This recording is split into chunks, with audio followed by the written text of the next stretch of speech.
Salut tout le monde, c'est CDZ Gyms. Eh bien écoutez, je suis très heureux de vous retrouver sur ma chaîne Les Reviews du Sanctuaire pour cette 7ème chronique dans laquelle je vais vous parler du dieu de la guerre dans la gamme Saint-Clodsmith EX par Bandai.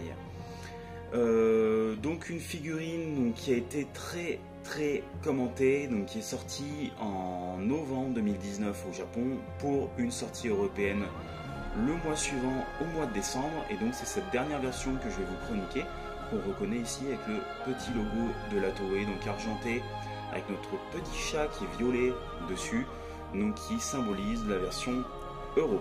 Je vous disais, figurine qui a été très commentée puisque donc comme on peut le voir, c'est le dieu de la guerre Arès, et quand vous regardez donc la boîte, là vous me dites je connais ce personnage, je l'ai déjà vu. Il s'agit donc en réalité donc de notre ami Saga des Gémeaux dans sa version Soul of Gold avec l'armure divine, et donc des modifications qui ont été apportées quant à la couleur, aux ailes, la cape et également au casque. Donc ça a créé un véritable levé de bouclier donc à sa sortie, et la colère des fans s'en est fait sentir, sachant qu'en plus la plupart des gens connaissent la série donc Saint Seiya Santiacho que par l'animé, et dans lequel le personnage apparaît que quelques fractions de secondes, donc tout à la fin, ce qui n'a pas empêché donc Bandai de nous sortir cette figurine. Écoutez, moi je reviendrai dessus donc lors de mon bilan tout à la fin de la vidéo, donc pour vous livrer mon sentiment sur cette sortie. En attendant, on va simplement faire le tour de la boîte, et puis par la suite je vais procéder donc à une review tout à fait traditionnelle de cette figurine. Donc la boîte a commencé donc par la face avant, donc comme je vous l'ai dit, on retrouve donc la mention Saint-Clodsmith EX. Nous avons une boîte donc qui est sur des tons de rouge, qui est très belle. Alors petit point je trouve très original sur la gamme Santiacho, c'est que nous avons eu 3 sorties avec Milo du Scorpion et Choco, et c'est la première fois que nous avons des boîtes qui diffèrent, qui sont très différentes de l'une à une autre. Donc c'est très agréable, moi je trouve, et les boîtes sont vraiment très jolies. Nous retrouvons bien évidemment donc notre totem donc en gros plan ici, notre personnage donc sur la droite, le logo brillant donc Tamashii-Nation donc Quality, ça on y reviendra un petit peu dessus, le logo donc Bandai qui pour l'occasion est bleu. Alors il faut savoir que jusqu'à présent le logo est traditionnellement au rouge. Et depuis quelques temps maintenant déjà, ça fait quelques sorties que nous avons les figurines qui arborent un joli logo bleu, donc qui symbolise maintenant chez Bandai donc la gamme un petit peu collector. Pas forcément des jouets plus qualitatifs, mais des jouets donc qui visent on va dire les collectionneurs et un public plus adulte. On a également donc notre logo donc Tamashii-Nation. Dessus, on retrouve bien évidemment le célèbre logo des Mythclaws EX dessus. En japonais, donc on retrouve les inscriptions, donc là ça nous parle du personnage. Le logo donc de l'animé Saint Seiya Santiacho, je vous en ai parlé juste avant, donc le logo de la Toei. Et je crois qu'on a fait le tour pour la face avant. Simplement, on peut rajouter ici que nous avons un petit warning avec l'âge légal, donc qui nous indique bien que ce produit est un jouet, n'est pas vraiment un jouet mais un produit de collection pour les personnes de plus de 15 ans. Sur le dessus donc on retrouve le temple de la discorde avec l'arbre de la discorde qui symbolise donc Eris, Saint-Clodsmith EX et le logo God of War, tout ça avec une jolie voie lactée que l'on voit derrière, donc c'est très joli, c'est très bien fait. On va regarder de suite. Sur le côté, donc nous retrouvons le personnage avec épée à la main. Ce même personnage que nous allons retrouver donc sur l'arrière, qui finalement symbolise donc le petit bonus avec l'épée. Nous retrouvons la même chose ici, donc qui nous symbolise donc la pomme d'or, donc qui est fournie avec. On a une image ici qui représente en fait le Saga Arès tel qu'on le voit lors des quelques secondes dans l'animé. Donc l'image est un peu floutée pour faire un effet un peu, je pense, à un rappel à l'animé. C'est plutôt bien fait. le totem qui est ici, et donc nos 4 visages qui sont représentés de ce côté. Donc ça, j'y reviendrai plus en détail lors de la review. Et pour finir, donc on va regarder, je vous ai montré déjà les côtés. Je vous retourne ça, hop. Et juste en dessous, donc nous trouvons le gros plan de notre personnage avec la pomme d'or d'Eris dans la main, le logo Cynthia Shaw, le logo Midcloth the X, God of War, Ares, et donc toutes les informations concernant la marque, le code barre, etc., etc., etc. Voilà pour ce qui en est de la boîte. Et bien écoutez, cette review donc, va se poursuivre par la suite par mon unboxing, où donc je n'avais pas encore ouvert cette boîte au moment où je vous la présente, donc je vais découvrir ça avec vous. Par la suite, donc, on va faire l'état du contenu, je vais tout sortir, donc la présentation, on va regarder ensemble tout ce que nous renferme ce coffret. Ensuite, donc, je vais passer donc, au montage du totem dynamique, le montage du personnage dynamique en musique également, la session posing, et je vais retrouver donc, pour mon bilan dans lequel je vais vous détailler donc, un petit peu point par point la boîte, le montage, la qualité des éléments, etc. etc. Et j'en profiterai donc à la fin pour vous dire ce que je pense de cette sortie et de cette figurine. Et ben voilà, et ben écoutez, je vous propose de passer dès à présent à l'unboxing.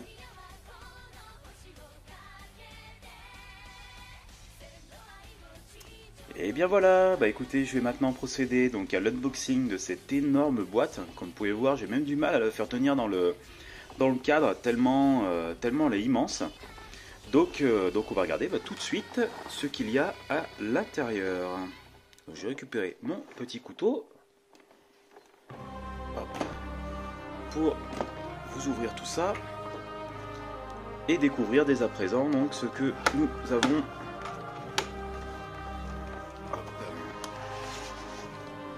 Voilà, je vais la retourner.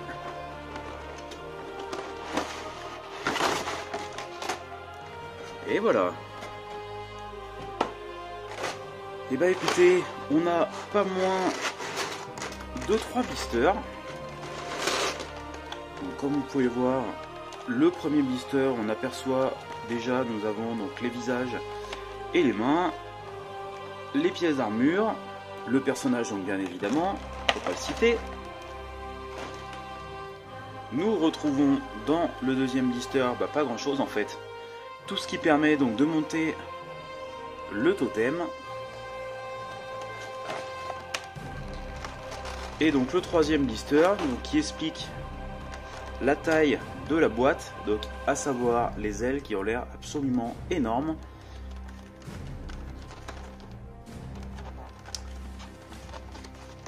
Et puis voilà, et ben écoutez, je vais passer à présent maintenant au déballage donc de tout ce contenu. Et puis bon, on va faire le tour maintenant. On va faire le tour du contenu ensemble et puis détailler un petit peu tout ce que nous avons à l'intérieur de ces 3 blisters.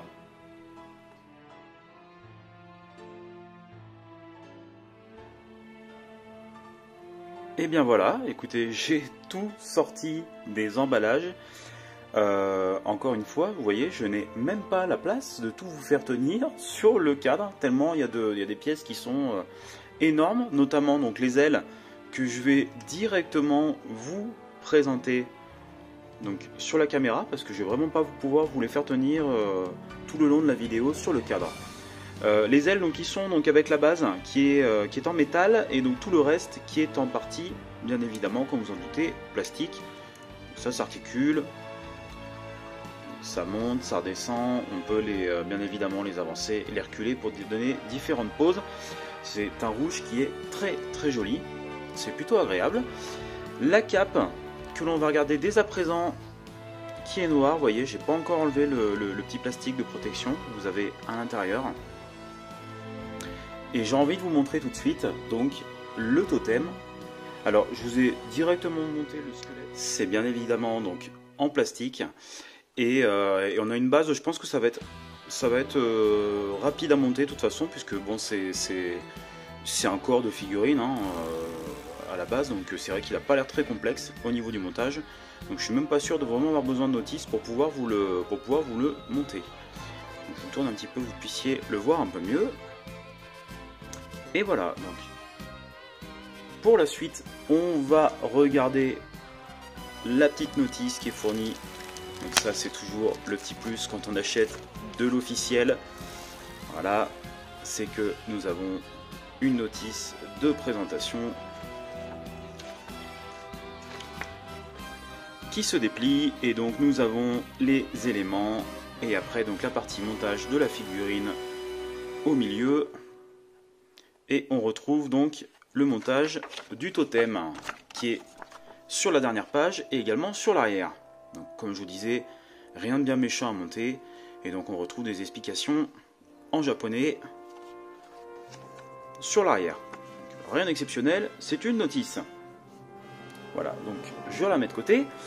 On va regarder à présent donc le personnage. Donc le personnage, eh bien écoutez, c'est du Bandai, donc bien évidemment, il n'y a rien à dire. Il n'y a rien à dire, c'est très très bien, parfaitement articulé.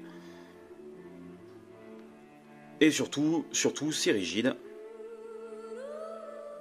Voilà, deux petites traces de grappe sur le corps en noir à l'arrière, mais forcément rien qui ne sera très embêtant. Pour les visages, eh bon, on va regarder directement pendant qu'on y est. Donc le premier visage qui est un visage neutre, donc du Saga Evil, donc avec les yeux bien rouges cette fois-ci, qui sont plutôt jolis.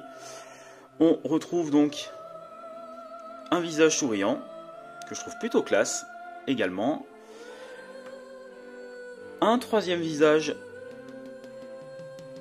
donc qui est le visage hurlant.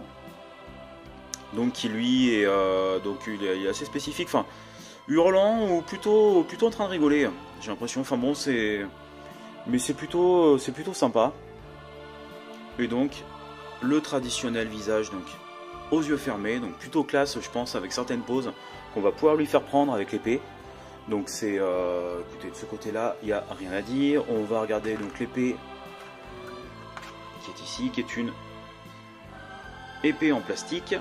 On aurait pu avoir quelque chose en métal, pour le coup, ça aurait été un petit peu plus sympa. Bon, après, voilà, c'est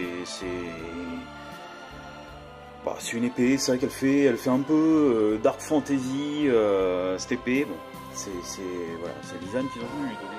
Donc le deuxième bonus qui est, on va regarder ça, la pomme d'Eris, qui est très sympa, c'est en plastique.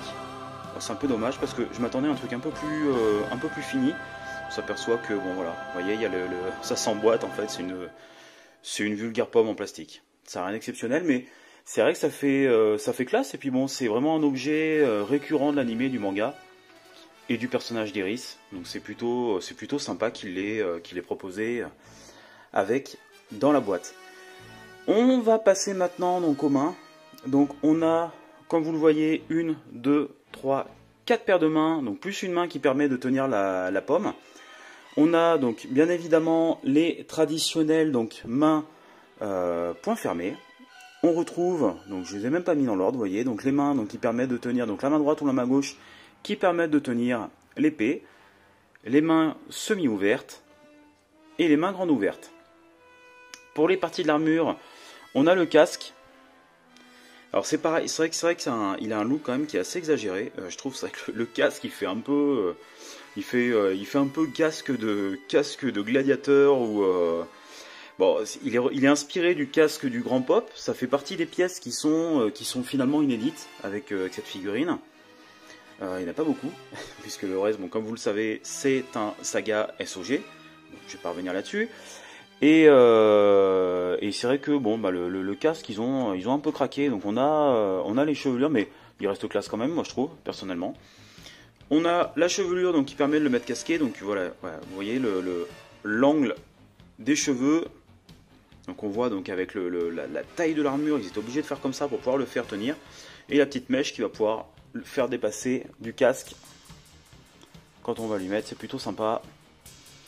Et donc pour le reste, on va regarder ensemble donc les pièces de l'armure. Donc les premières pièces qui sont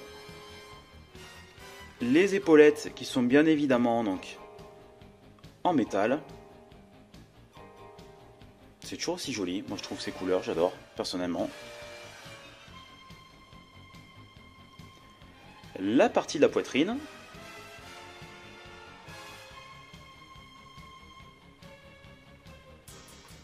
Voilà, nous avons donc, bien évidemment, vous le savez, en plastique, le corset. Ça brille, moi j'aime bien cette couleur argent. Nous avons donc la ceinture. Donc la ceinture qui est également... Vous voyez, j'ai encore laissé les plastiques dessus. On va regarder ça un petit peu. C'est du métal, pas de souci. Hop, je vais en profiter pour enlever les parties plastiques. Nous avons donc les coudières.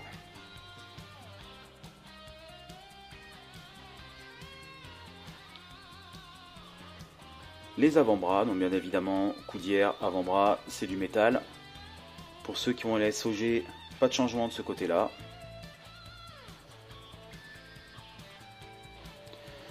Je remarque que nous avons une seule paire de cache-mains. Alors ça serait bien qu'ils reviennent un petit peu à la raison, Bandai, là-dessus. C'est abusé, quoi. C'est abusé. Les figurines sont quand même relativement chères et ils font des économies de bout de chandelle là-dessus. C'est un petit peu triste quand même. Mettez-nous en moins deux paires, ça serait bien. Parce que c'est vrai, quand on a envie de changer régulièrement les poses et s'amuser un petit peu avec, bon, c'est toujours pénible, il faut les décrocher, il faut les remettre. Bon, c'est le petit coup de gueule là-dessus. Et pour finir, donc, les genouillères qui sont en métal, pas de souci là-dessus, et puis au moins on les a. Les cuissardes, c'est du métal également. Et pour finir, les jambières, donc c'est très joli. Et c'est bien évidemment en métal. Et bah écoutez, on vient de faire le tour de notre contenu. Et puis bah je vous propose maintenant de regarder ensemble la session montage dynamique. Là pour la première fois, je vais procéder donc au montage dynamique du totem. Et on va poursuivre par le personnage pour ensuite regarder ensemble donc le montage, qu'est-ce que je vous dis, pour regarder ensemble la session posing, et moi je vous retrouve pour mon bilan. Allez, à tout de suite.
Et bien voilà, je vous retrouve pour la fin de cette 7e review que je vais clôturer donc sur le panorama donc, de ces 3 figurines qui font partie de la gamme des Midcloth Sentia Show, en attendant donc la 4e avec Kyoko qui devrait prochainement arriver et qui va faire le d'ailleurs sujet d'une review avec Shoko également, puisque cette figurine possède l'armure V2 pour Shoko. Mais ça, donc, ce sera dans un prochain épisode.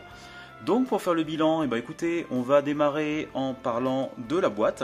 La boîte qu'on aperçoit très brièvement sur la gauche, cette énorme boîte, pour moi, c'est très bien. C'est une boîte qui est originale, qui retransmet bien les couleurs et l'identité du personnage, avec cette dominance de rouge et des codes qui font référence donc à la série Sentia Show, tout simplement. Ensuite, on va parler du contenu. Donc, le contenu, écoutez, pour moi, c'est également très bien. Nous avons donc le totem, 4 visages, 4 paires de mains plus une bonus, la pomme d'or d'Eris, une épée. Donc, c'est une figurine qui est dans l'ensemble qui est très complète. Il n'y a pas grand chose à souhaiter de plus. Bon, ils étaient rodés déjà avec le personnage de Saga, mais voilà. Bon, écoutez, je vais rien rajouter de plus concernant le contenu. La rigidité du personnage, écoutez, également, c'est très bien. La figurine, elle est très rigide. Elle reste stable, malgré le poids de l'armure. Donc ça également, c'est un bon point. Le montage, il est très bien aussi. C'est une figurine qui est simple. Le totem également. Donc il n'y a pas grand chose à redire. Donc c'est très facile à suivre, très facile à monter dans l'ensemble. Donc j'ai aucun souci à signaler là-dessus. Voilà. La qualité des éléments. Donc la qualité des éléments, écoutez, ça reste dans l'ensemble très bien, malgré donc 2 défauts de peinture, donc qui sont quand même malgré tout propres à mon exemplaire et qui n'entachent pas, je pense, la qualité globale du produit en lui-même. J'ai un petit défaut sur une main et donc une tache rouge sur une épaule. Donc, je vais vous montrer ça en photo. Je pense que vous avez dû l'apercevoir sur la session donc montage du totem, donc, où c'est apparent pour ceux qui sont les plus observateurs. Et donc sur l'épaule, c'était quand même beaucoup plus gênant. Mais heureusement, donc sur le conseil d'un membre du groupe Le Sanctuaire, j'ai pu résoudre le souci. Donc là, j'étais bien content. Donc simplement avec un coton-tige et de l'acétone, j'ai pu faire partir cette vilaine tache de peinture. En plus, c'était vraiment sur le devant de l'épaule, donc ça aurait été visible en permanence. Donc là, pour le coup, ça m'embêtait quand même beaucoup. Donc à ce titre, je lui fais une petite dédicace. Donc merci à toi l'ami. Et puis en revanche, attention quand même à Bandai pour votre fameux contrôle qualité. J'avoue que je pense pas que ça soit arrivé à beaucoup de monde d'avoir des soucis avec, mais ça fait un peu tâche quand même. Donc j'espère que à l'avenir ça devient de plus en plus récurrent. Moi je trouve ces problèmes, ces petits défauts sur les Bandai. J'ai vu qu'il y en avait eu sur Siegfried, figurine que je recevrai le mois prochain. Et je croise les doigts pour pas être trop embêté parce que vu le prix des figurines, ça fait un peu grincer les dents. On va continuer donc avec la maniabilité. Et écoutez, dans l'ensemble, c'est bien. Mais j'ai envie de dire quand même avec le poids, l'envergure, les énormes ailes et la cape empêche quand même de faire tous les mouvements souhaités. Ça c'est un défaut qui est inhérent, je dirais, aux encombrantes armures comme celle-ci. Notamment c'était le cas déjà avec les SOG. Mais finalement elle s'en sort pas si mal. Donc voilà, pour moi ça reste bien, mais bon voilà, on n'est pas libre de mouvement, de faire tout ce qu'on voudrait comme avec une figurine avec une armure beaucoup plus clairsemée. C'est comme ça. Et donc pour finir, écoutez, on va parler du rendu donc dans lequel je vais en profiter pour vous livrer un petit peu mes sentiments sur cette sortie qui a fait quand même beaucoup jaser. Écoutez, déjà pour commencer de vous dire, pour moi je trouve que c'est une figurine qui est très très belle, qui pète la classe, donc avec ses couleurs rouges et argentées. C'est tout simplement aussi pourquoi j'ai décidé d'en faire l'acquisition.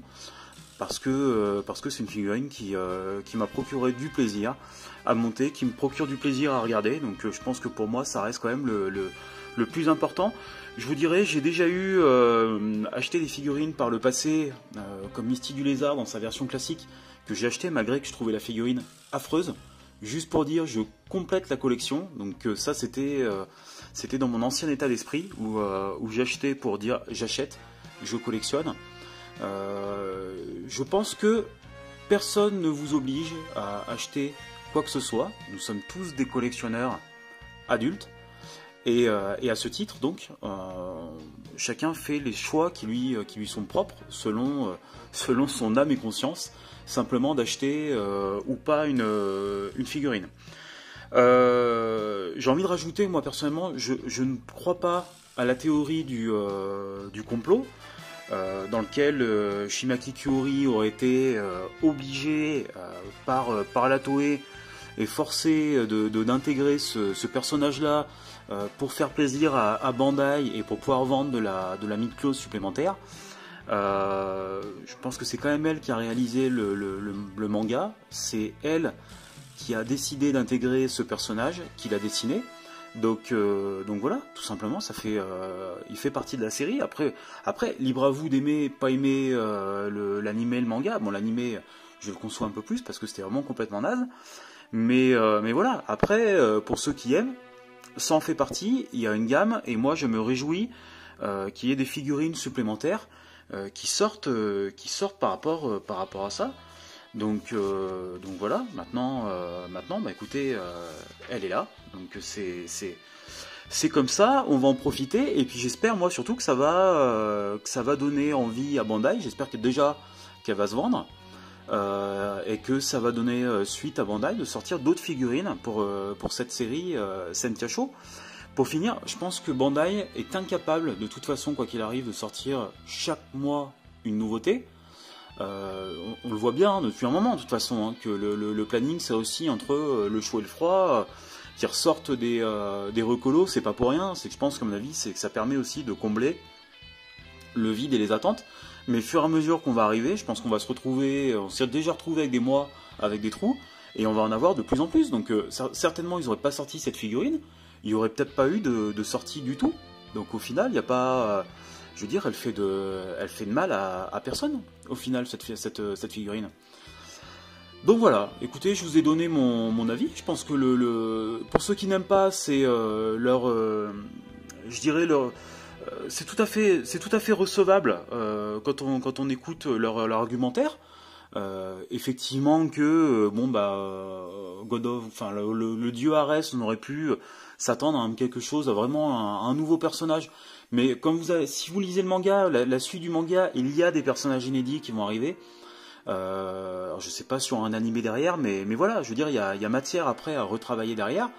Et ce fameux saga qui revient, il tient toute une place dedans, donc voilà. Encore une fois, je termine là-dessus, sur ce point, et puis écoutez, maintenant, faites-en ce que vous voulez.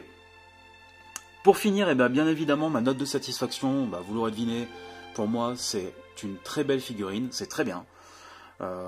Et est-ce que je vous conseille l'achat? Si vous êtes collectionneur et vous aimez le manga, voire peut-être l'animé Sentia Show, bien évidemment je vous recommande l'achat de cette figurine. Maintenant, si vous n'aimez pas, libre à vous, laissez tomber. Ça sert à rien d'en faire l'acquisition, surtout si vous avez déjà investi dans les SOG, c'est sûr qu'elle va faire tâche à côté. Voilà, et écoutez, j'en ai fini avec cette septième review. Pour vous annoncer d'ores et déjà que ma 8e review va se porter sur le Sagittaire Soul of Gold de chez Great Toys, donc la nouvelle réédition que j'ai reçue, donc je vais enchaîner sur celle-ci. Et puis comme je vous ai dit au tout début, ça va suivre par Kyoko qui va, donc on retourne dans l'univers Sentia Show, donc qui va arriver également semaine prochaine normalement, donc qui devrait clôturer ce mois de janvier très très complet en review, je pense, avec un mois de février qui normalement devrait être quand même beaucoup plus calme. Ça va pas me faire de mal non plus. Écoutez, comme d'habitude, je vous invite à vous abonner, à liker cette vidéo si vous avez aimé pour encourager mes efforts et mes vidéos. Bien évidemment, n'oubliez pas que un petit like ça vous prend pas grand chose, que ça participe au référencement de ma chaîne et que ça me permet de me faire connaître un petit peu plus et que ça me motive grandement à continuer cette aventure avec vous. Je vous invite également à nous rejoindre sur le groupe Le Sanctuaire si vous voulez débattre des nouveautés, avoir des news sur les nouvelles figurines et pour pouvoir discuter donc en direct de tout ce qui tient au sujet de Senseiya dans sa globalité. Et en attendant, bah écoutez, je fais aussi un petit clin d'œil donc à mon ami de la chaîne Univers Seiya, donc pour vous dire qu'il va prochainement sortir la review du Dragon V1 EX de chez Great Toys. Et donc en attendant ma future review, et bah écoutez, je vous invite à regarder également sur sa chaîne les excellentes reviews qu'il nous propose. Et puis bon, bah écoutez, ça vous permet d'avoir des avis supplémentaires donc sur les sorties, donc je trouve ça quand même super sympa. Sur ce, moi je vous laisse, je vous dis de passer une bonne fin de journée, amusez-vous bien avec vos mid-close, profitez bien, et puis on se dit à bientôt les amis, bye bye.